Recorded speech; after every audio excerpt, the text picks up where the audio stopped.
If you're a vintage TV buff like I am, you're probably drawn to the star of a television show, and we tend to forget about the supporting cast that is around that star. I'm a big supporting actor person. I think the supporting actors around a star are what makes and defines a real hit in television and in movies. And this is never more important with these particular character actors that you run into in early vintage TV. They play supporting roles that are usually interesting and eccentric in their character states. These actors may play characters that are completely different from their off-screen real-life personalities, and they morph into these characters that they are given in a script. One of my favorite is Dub Taylor. Now, Walter Clarence Taylor Jr.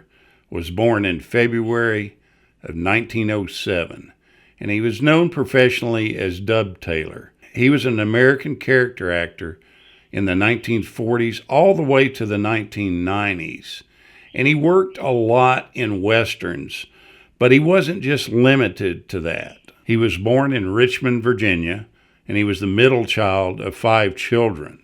His family moved to Augusta, Georgia around 1912. While he was living in Georgia as a boy, Walter, as he was known then, got his lifelong nickname from his friends because they were calling him W, short for Walter, and then W got shortened to Dub.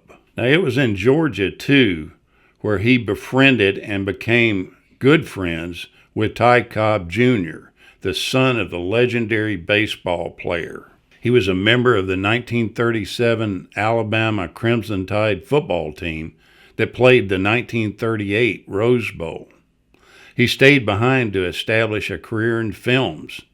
He made his film debut in 1938 as the cheerful ex-football captain Ed Carmichael in Frank Capra's You Can't Take It With You.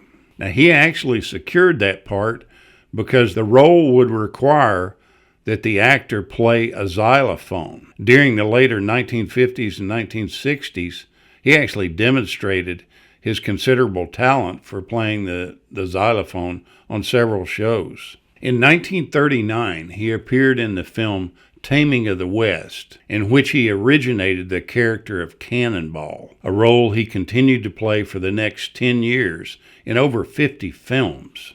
Cannonball was the comic sidekick to Wild Bill Saunders, played by Bill Elliott. As a pairing, they continued through 13 feature films, during which Elliott's character became Wild Bill Hickok. During his career as an actor, he has been in so many television shows and movies, it will amaze you.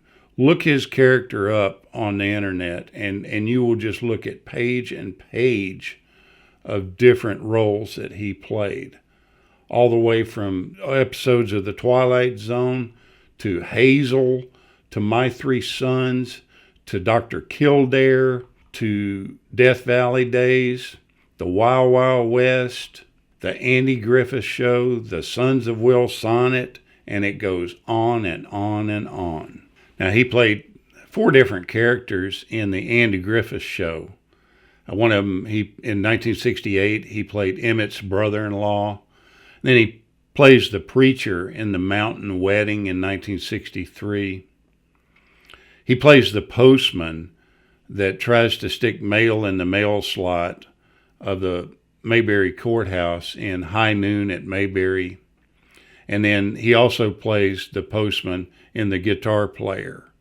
But his connection to Andy Griffith goes much deeper than this. In 1958, the movie No Time for Sergeants was filmed in L.A. This is a story about Will Stockdale, played by Andy Griffith, who is a country bumpkin that's drafted into the U.S. Air Force and is too dumb to realize he's driving everyone around him crazy. Now, this was Andy's first acting role in L.A. He did act in another movie, but this was filmed in New York, and that movie was Facing a Crowd. But the first time that he stepped foot in front of a camera was in No Time for Sergeants. And his first filming experience was in a scene with Dub Taylor. Now, Dub plays a representative of the draft board that has summoned Will Stockdale, or Andy Griffith, from his home in Georgia to the United States Air Force. Now, what makes this so very interesting is not only that it was the first time that Andy set himself in front of a camera and the connection with Dub Taylor, but this actual filming location is about 100 yards north of where the original walk to the fishing hole was in the opening credits of the Andy Griffith Show. You can literally walk up to where they built this cabin. There's an open parking lot there, and it's about 100 yards north of the site for the fishing hole. You can park there and walk up to the area where the cabin stood, and this is where Andy and Dub actually filmed the scene of him going to his Georgia home and trying to get Andy to go to the Air Force. Andy had a fondness for Dub Taylor, and I think this is probably one of the main reasons is because he was immersed into the LA scene by his relationship with Dub in No Time for Sergeants. In 1994, he appeared in a commercial for Pace Foods. Now, you'll remember them as the Pace Pecani sauce dips. There are 4 contestants in a Fairs dip-off contest. One of the participants holds up a jar of Mexican sauce and says that it has a secret ingredient. And then it says, "That stuff's made in New York City." Then they repeat, "New York City?" Dub's last film role was in Maverick, released in May of 1994. That was 5 months before his death. Despite there being a large number of cameo appearances by Western film actors, country music stars, and other actors, even though he had only a fleeting appearance as an unnamed room clerk, his name is one of only 10 to appear in the opening credits for that film Maverick. Now, Dub Taylor died of a heart attack on October 3rd, 1994 in LA. He was cremated and his ashes were scattered near Westlake Village, California. Thank you so much, Dub, for all the characters that you gave us over the years. Rest in peace. Thank you so much for watching, guys. We'll keep chasing the classics.